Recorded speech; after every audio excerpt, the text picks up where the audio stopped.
안녕하십니까. 내일 아침 조간신문의 주요 기사를 딱딱 풀어서 해석해 드리는 조간딱풀 3월 12일 금요일에 인사드립니다. 공직사회 땅 투기 의혹 일파만파죠.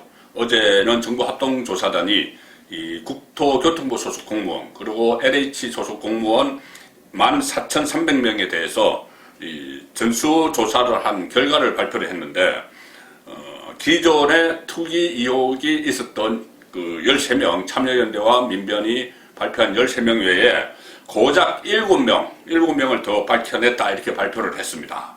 14,000명을 조사를 해서 7명을 더 밝혀냈다. 그래서 지금 거의 뭐 웃음거리가 되고 있는데 정말 7명 뿐이면 얼마나 좋겠습니까? 그런데 지금 7명이라는 것이 선거 앞두고 4월 보궐선거 앞두고 어떤 흉내를 내기 위해서 조사를 했고 또 그 공무원 본인만 다 조사를 했고 그 친척들은 조사에 한계가 있었고 또 친척이 아니고 가족이 아니더라도 차명으로 막 했을 수도 있고 그런데 그것은 밝혀내지 못하고 그냥 본인만 조사해서 7명 이렇게 했습니다. 그래서 모든 조간이 일면 톱에서 이 조사 결과에 대해서 상당히 비판적인 논조로 보도를 하고 있습니다. 모든 조간 일면 톱은 어제 그 합동조사단 발표입니다. 동아일보 보시면 추가 적발 7명뿐 변죽만 울린 투기조사. 변죽만 울렸죠. 그 태산명동의 설필 뭐 이런 식입니다. 전수조사하겠다 해서 14,000명을 조사를 했다고 하는데 그것도 이 짧은 시간에 했는데 합조단 국토부 LH 조사 결과 발표 14,000명 토지거래 전수조사를 했는데 민변이 고발한 13명을 포함해서 20명 수사 의뢰 그러니까 7명 더 밝혀낸 것이죠. 자, 민변과 참여연대는 한계가 뚜렷한 조사다 이렇게 반발을 하고 있고 조선일보는 셀프 면제로 끝난 셀프 조사 국토부 0명 전부 다 LH입니다. 7명도 국토부에서 1명도 없었다. 그리고 청와대도 자체 조사를 해서 비서관급 이상 뭐 300몇 명을 가족들과 같이 조사했는데 1명도 없었다. 우리 땅 투기하는 사람 한 명도 없다. 거의 본인 진술에 의존을 한 겁니다. 본인 진술에 의존을 해서 그 관련 기록을 확인을 한 거죠. 직원들 실명 거래만 조사. 그래서 차명, 가족 거래는 보지도 않고 마무리해 버렸다. 정말 흉내만 낸 거죠. 한국일보 3면에서는 이렇게 이야기합니다. 직원 실명 거래만 하기. 아니 누가 자기 이름으로 사겠나 바보도 아니고. 그 공무원이 자기 이름으로 사겠습니까? 땅 곧 개발될 걸 살면서. 그런데 본인 이름만 가지고 조사를 했습니다. 현재 조성주긴 택지는 또 아예 빠지고 계좌 추적이나 이런 강제 수사도 못하죠. 검찰이 들어가지 않았기 때문에. 그런데 조사받아야 할 국토부가 조사를 했다. 국토부가 조사 대상인데 국토부가 조사했다. 코미디입니다. 그래서 지금 언론에서 계속 의혹을 제기하고 있죠. 그 사례만 해도 지금 전부 합하면 70건이 넘는데 그것을 국토부 합동조사단은 20명 뿐이다 이렇게 발표를 했으니 이거 믿을 수 있겠습니까? 그래서 수사 범위 넓혀도 차명 적발은 어렵다. 차명 적발은 어려운 것이죠. 어떤 관계에 있는 사람이 그 땅을 찾는지를 알겠습니까?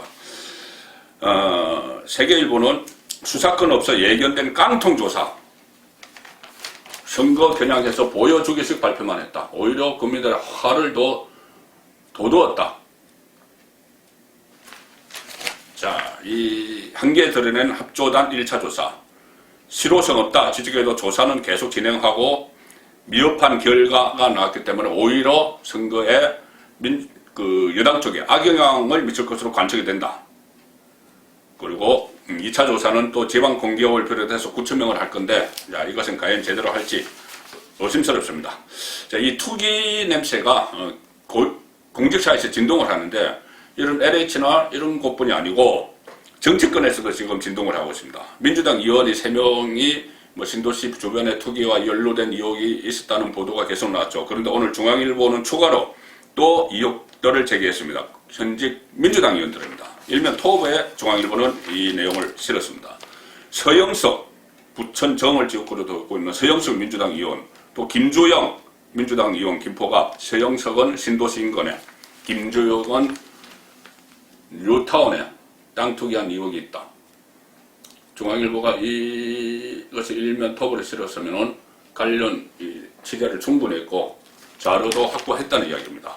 서영석은 대장 신도시 부근의 밭 건물 경기도 이혼 때 지인과 공동으로 매입을 했고, 김주영은 부친이 화성 남양주 뉴타운 땅 수십 명이 지분 쪼개기로 치러, 본인들은 단순 투자였다. 부친 노후 대비 해명을 하지만 과연 개발 정보가 없이 단순히 이렇게 그 땅을 샀을까? 그런 의혹들이 불거지는 겁니다. 자, 유독 민주당 의원들만 지금 의혹에 막 휩싸이고 있죠. 그러니 여러 가지 음모론도 나옵니다. 심지어 그 최근에는 이재명 경기도지사가 이 민병가 참여연대에서 이것을 폭로한 변호사들이 이재명 경기도지사와 가깝다고 해서 이재명 경기도지사 쪽이 문재인 정권 쪽을 겨냥을 해서 일부러 터뜨린 것 아니냐, 이런 음모론까지 막 나오고 있는 그런 이 파문이 확산이 되고 있습니다. 자, 그런 상황에서 그것은 뭐 더 밝혀질지 안 질지는 모르겠지만 그것은 별개의 문제고, 자, 이렇게 민주당 의원만 의혹이 막 터져나오니 민주당 지도부가 또 물타기에 나섰네요. 물타기. 국회의원 300명 전부 다 하자, 이렇게 했습니다. 그러니 김종인 위원장 그래 해보자. 그런데 약간 지금 물타기 하는 것 아니냐, 조호영은 또 그렇게 이야기했고, 그리고 여기다가 국회의원만 아니고 선출직 다 해보자, 이런 말도 나옵니다. 그래서 기초의원, 광역의원, 기초단체장, 광역단체장 다 한번 해보자, 이런 이야기도 좀 나올 정도로 지금 이 공직사회 또 사회 지도층이라는 사람들의 땅 투기 의혹이 너무 일파만파로 번지고 있습니다. 특히 문재인 대통령과 주변의 투기 의혹도 속속 제기가 되고 있습니다. 어제 제가 설명을 드렸는데 문재인 대통령 딸 문다혜 씨 태국에 이주해 있으면서 한국의 주택에 공동주택 빌라 같은데 거기 투자를 해서 차익을 남겼다. 그리고 앞에 어떤 도시 정비 계획직으로 선정이 됐다. 그런 말씀을 제가 어제 들었습니다. 자, 그런데 추가로 문재인 주변에서 다른 형태의 의혹들도 속속 제기가 되고 있습니다. 우선 중앙일보 위에 기사는, 사면 위에 기사는 제가 말씀드린 김태년 투기 전수조사자 김종인 한번 해보죠. 300명 다 한번 해보자. 자, 그렇게 이야기한 기사고요. 주호영은 못할 건 없지만 뜬금이 좀 없다, 이렇게 이야기를 하고 있습니다. 그리고 국민의힘은 국회의원 전수조사를 넘어서 문재인 대통령의 가족과 청와대 행정관까지, 지금 비서관까지 했죠, 포함을 하는 전문조사를 요구를 했습니다. 진상조사 특위가 있는데 그 특위위원장이 문재인 저격수 각상도 의원이죠. 각상도 의원은 문 대통령 가족들도 전부 부동산으로 돈을 벌고 있다. 문 대통령의 경남 양산 농지 매입과 관련한 의혹, 문 대통령 아들 문준용 씨 갭 투자 시세 차익 의혹, 이런 것도 거론을 하고 있습니다. 그 중앙일보 아래 기사 보시면은 문재인 대통령이 그때 퇴임을 하고 나서 양산에 돌아가서, 경남 양산 고향에 돌아가서 거기서 이 사절을 짓겠다 해서 그 부지로 산 농지가 있었죠. 농지. 이 농지가 1월에 대지로 전용 허가가 났습니다. 농지가 대지로 바뀌면은 형질 변경이 되면은 값이 엄청나게 보통 한 3배 정도 이렇게 뛴다고 합니다. 전문가들 이야기가. 그런데 농지를 사저 부지를 샀는데 1월에 대지로 전용 허가가 났다. 일반인들은 이거 잘 허가 안 납니다. 그런데 이 사저 부지로 산 양산 땅이 형질 변경을 해당 지자체에서 승인을 해준 거죠. 자, 이 과정에서 불법, 편법 전혀 없었다. 청와대는 그렇게 이야기하지만 이게 바로 전형적인 부동산 투기다. 문재인 정권 사람들의 형질 변경 절차가 1월에 완료됐고 국민의힘 윤영석 의원실이 경남 양산시에 확인한 내용입니다. 문재인 부부가 공동으로 소유한 하북면 지산리 땅에 대해서 농지 전용 허가를 내줬고, 농지법에 따르면 농지에서는 농업 활동을 해야 되는데 사지를 지으려고 하니 주택을 건축하는 등 농업 이외의 용도로 농지를 이용하기 위해서는 관할 지자체로부터 전용 허가를 받아야 하는데 전용 허가를 신속히 내준 거죠. 그래서 향후 사저 건축이 완공돼 준공 검사를 통과하면 현재 밭이죠. 전으로 설정된 문재인 부부 소유의 농지 지목은 대지. 그러면 한 3배 정도 뛴다고 합니다. 그래서 윤영석 의원은 이렇게 이야기합니다. 농사를 짓겠다며 상대적으로 땅값이 저렴한 농지를 매입한 뒤 1년도 지나지 않아 땅의 사용 용도를 바꾼 것이다. 이게 바로 문재인 정부가 그토록 혐오하던 부동산 투기 행위다. 이렇게 이야기를 했는데 또 하나 있습니다. 이번에 문재인 대통령 처남입니다. 김종숙 씨 남동생이죠. 그린벨트 사놨다가 대박이 터졌다는 이야기인데 그것도 보상을 LH에서 받았습니다.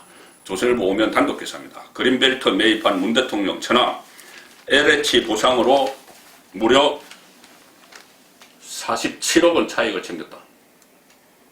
자, 이 과정에서 불법이 있는지 그것은 더 들여다봐야 될 문제지만 어쨌든 일반인들이 상상하기 어려운 그런 차익이고 그런 수법이죠.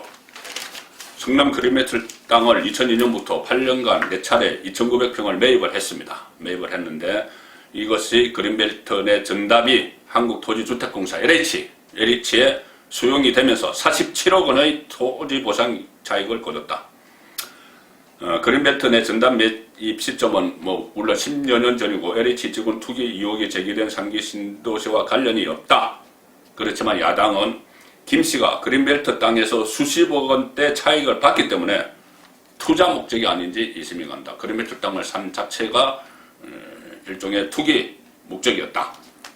그런 상황입니다. 어쨌든 대통령 주변에 여러 가지 이 투기 의혹들이 또 막 불거지고 있는 이 상황에서 LH 그 직원들, 국토부 직원들 조사 과정에서도 나타나는 문재인 정권의 무능 그리고 각종 비리 의혹 이것은 그동안 문재인 정권이 여러 가지 실정, 부동산 정책이나 여러 가지 실정을 했어도 코로나, 포퓰리즘 이런 데 좀 묻혀 있었죠. 묻혀 있었는데 지금은 정권 말기로 가면서 워낙 그런 무능과 비리 의혹 이런 것들이 심하기 때문에 국민들도 부글부글 끓고 있습니다. 그래서 정권 심판론이 다시 고개를 드는 그런 상황인데 조선일보 6면 기사를 보시면은 여론조사 결과가 하나 나옵니다. 4개 여론조사 회사가 공동으로 조사해서 어제 발표를 한 것인데 다른 조사는 일단 빼놓고 자 내년 대선에서 이제 1년 남았는데 대선에서 정권 교체를 희망한다는 응답이 무려 53%가 나왔습니다. 정권을 유지해야 된다는 34%, 5대3. 자, 그 상황에서 또 의미가 있는 것이 제1야당으로 정권을 교체한 거, 국민의힘으로 정권 교체가 돼야 된다가 30%인데 제3세력으로 정권 교체가 돼야 된다가 23%나 나왔습니다. 국민의힘으로 교체돼야 된다. 제3세력으로 교체된다. 합하면 53%가 되는 겁니다. 자, 중도층에서는 정권 교체해야 된다가 61%나 나왔습니다. 중도층에서. 아마 여기서 제3세력 이야기가 나오겠죠. 그리고 윤석열 출마에는 찬성 반대가 비슷한데 중도층에서 정권 교체해야 된다 61% 이것과 그리고 제3세력으로 정권 교체해야 된다 23% 이것은 윤석열을 염두에 둔 거죠. 중도층의 정권 교체 열망이 높은데 그것은 그만큼 윤석열에 대한 기대감이 높은 겁니다. 윤석열이 지금은 어떤 이념의 문제는 아니죠. 윤석열 대권 주자가 보수 정권도 수사하고 진보 정권도 수사하기 때문에 공정과 정의의 가치로 일단은 정치에 접근을 하기 때문에 거기에 대해서 중도층이 호응을 하는 겁니다.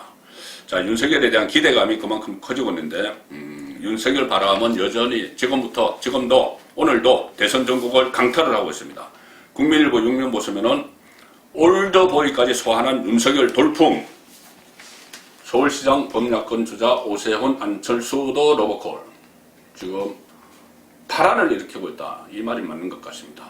정대철, 민주당 계열의 정대철, 김한길 이야기도 나오죠. 그 정대철, 김한기가 멘토다 아니다 이런 이야기 있는데 그 두 사람은 문재인 정권과는 또 각을 세우고 있는 사람들입니다. 진보 진영이지만은. 그래서 김한길 전 대표 역할에 특히 관심이 쏠리는데 국정원 댓글 사건 이후 자천이 됐던 대구 고검으로 자천이 됐던 윤석열 총장이 국정감사에서 정언을 할 수 있도록 힘을 쓴 인연이 있다. 그때 민주당 대표였습니다. 김한길이. 그래서 국회에서 정언을 하도록 했는데 그때 윤석열이 나는 사람에게 충성하지 않는다. 이 말을 해서 이대학 서타검사로 또 올랐죠. 그래서 김한길이 그 역할을 해준 겁니다. 토대를 깔아준 거죠. 그리고 정치권의 러브콜도 뜨겁습니다. 오세훈은 나는 직접은 아니지만 윤석열과 모정의 의사소통이 시작됐다 이렇게 은근히 이야기를 합니다. 그리고 안철수 이렇게 이야기합니다. 민주주의와 정권교체를 위해 필요하다면 언제든지 전화를 하거나 윤석열과 만날 수도 있다. 자, 그 상황에서 윤석열의 행보는 4.7 서울 부산시장 보궐선거 이후 구체화될 것으로 예상이 된다. 그전에는 계속 메시지가 나오겠죠. 자, 다시 중도 이야기로 돌아가면 이렇습니다. 제3지대. 어제 제가 이것을 소개시켜 드렸는데 오늘 서울신문 6면 하단에 그 기사를 실었습니다. 리얼미터, 오마이뉴스 의뢰로 리얼미터가 조사를 했는데 윤석열 지지층은 윤석열이 국민의힘 후보로 나오든지 제3지대로 나오든지 무소속이든 제3일신당이든 지지하겠다는 비율이 똑같습니다. 자, 제3지대로 나와도 지지한다 45.3, 국민의힘 나와도 지지한다 45.2. 이 지지가 비슷한 것이죠. 이것은 어떤 정당, 윤석열 어느 정당을 선택하느냐, 제3의 신당을 하느냐 이것과 상관없이 윤석열 개인을 지지한다는 이야기입니다. 윤석열의 개인기죠. 리얼미터가 오마이뉴스 의뢰로 조사한 건데 결국 윤석열 총장이 제3세력 후보로 출마할 경우에 투표하겠다는 응답 45.3, 국민의힘 후보로 출마할 경우 투표하겠다는 응답 45.2 이렇게 조사됐습니다. 이것은 뭐 상대적인 지지율은 아니고 윤석열을 찍겠냐 안 찍겠냐 그것을 물은 겁니다. 그래서 찍겠다 제3지대로 나와도 찍겠다 45.3, 국민의힘 45.2. 그러니 윤석열은 본인의 개인 캐릭터로 지금 정치를 시작을 하는 그런 상황이죠. 자, 그런데 윤석열이 이렇게 중도층의 지지를 받는다고 해서 중도층의 지지만으로는 정권 교체가 어렵습니다. 지금까지 그래왔죠. 제3지대 후보들은 다 실패했습니다. 과거 정주영부터 시작해서 문국현, 제가 몇 차례 말씀을 드렸죠. 최근에 안철수까지도 제3지대에서는 상당히 어렵습니다. 그래서 일단 지금은 정의와 공정의 가치로 제3지대에서 움직이더라도 대선 앞두고는 국민의힘 보수, 범보수와 같이 가지 않으면 정권 교체가 어려운 그 상황이죠. 자, 그래서 결과적으로 국민의힘을 중심으로 한 보수의 지지가 절대 필요한데 그제 제가 영남일보에서 조사한 결과 대구 경북 유권자들에게 조사해서 윤석열 지지율이 51% 나왔다는 결과를 소개드렸습니다. 자, 그래서 상당히 그 지지는 유의미한 것인데 박근혜의 고향, 이명박의 고향 포항 이쪽 주민들도 윤석열을 상당수 지지한다. 이것은 결국은 그만큼 문재인 정권의 폭주를 막아야 된다는 그런 민심이겠죠. 자, 그렇다면 친박 정치인들 51%는 대구 경북의 유권자들이고 대구 경북 TK를 중심으로 하는 친박 정치인들의 시각은 어떨까? 뭐 시각은 제가 들은 것도 여러 갈래가 있습니다. 뭐 부정적인 사람도 아직은 있습니다. 더 지켜봐야 된다는. 그런데 그 중에 한 사람 김재원 전 의원 기억들 하실 겁니다. 어제 김재원 전 의원이 SNS에 글을 올리고 기자들에게도 문자를 보내왔습니다. 저도 받았습니다. 저도 그 문자를 받았는데 이 기사가 여러 인터넷판에 언론사 인터넷판에 보도가 됐고요. 자, 이 SNS 내용을 보면은 윤석열이 탄핵의 강을 건너는데 상당히 중요한 의미가 담긴 그런 내용입니다. 아시다시피 김재원 전 의원은 원조 친박 이렇게 불렸죠. 원조 친박.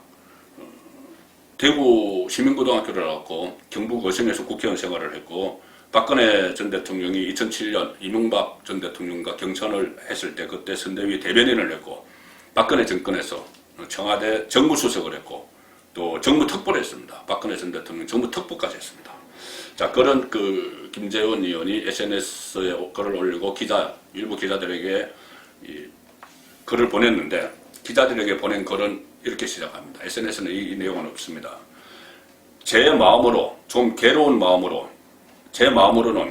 마음으로 이 글을 씁니다. 이제 지난 세월 마음으로 정리할 때가 되었나 봅니다. 이렇게 이야기를 합니다. 그리고 이 같은 SNS에 기사를 하나 링크했는데 그 기사가 뭐냐면은 추미애가 TV조선 기사인데 추미애가 박근혜 탄핵 4주년 문재인 정부 개혁 곳곳에서 성과냈다. 이 기사를 링크를 하면서 본인의 심정을 적은 글을 올렸습니다. 핵심은 이겁니다.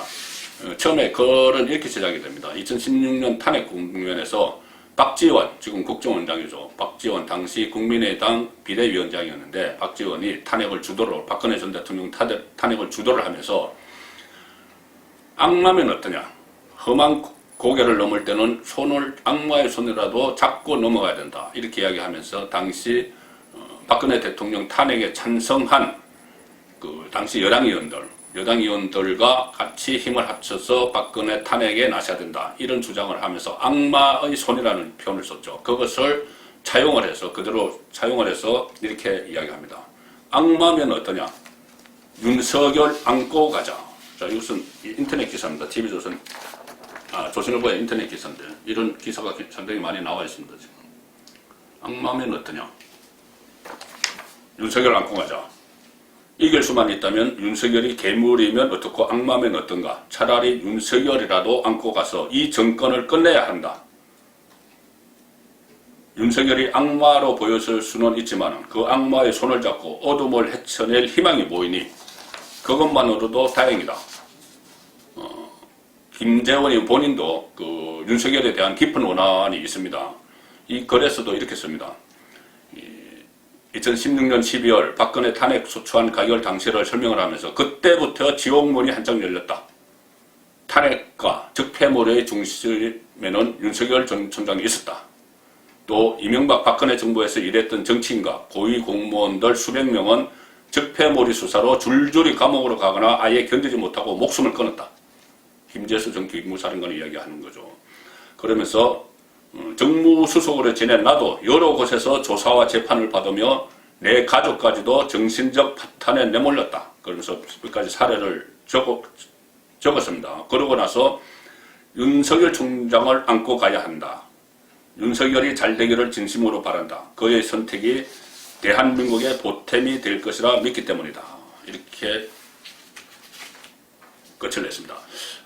어떻게 생각하실지 모르겠습니다. 그래서 저는 이 대목에 대해서 일정 부분 동의를 하고 또 어떤 물어볼 것도 많고 해서 오늘 오후에 성북권의 혼설에 김재원 전 의원을 초청을 했습니다. 그래서 왜 윤석열과 악마의 손이라도 잡아야 하는지 그것을 직접 한번 들어보고 우리 시청자 여러분들의 판단을 한번 받아보도록 하겠습니다. 3월 10일 보내드린 조간 딱풀이었습니다.